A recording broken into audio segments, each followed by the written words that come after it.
Mga buto ng papaya, huwag basta-basta itapon dahil makakatulong ito sa iyong kalusugan. 7 benepisyo ng buto ng papaya sa kalusugan na dapat mong malaman. Kumakain lang ba kayo ng papaya at itinatapon ang mga buto?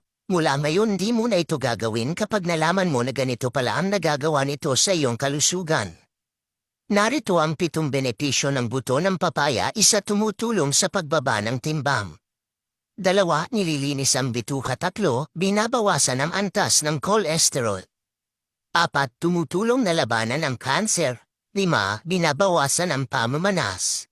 6. Binabawasan ang pananakit ng puson kapag may regla. 7. Tumulong na pagalingin ang pagkalason sa pagkain. Kaya mga kababaihan, panatilihin ang mga buto ng papaya sa susunod na kumain ka ng isa at isama ang mga ito sa iyong pang-araw-araw na dieta. Ang kailangan mo lang ay isangkot sa rambuto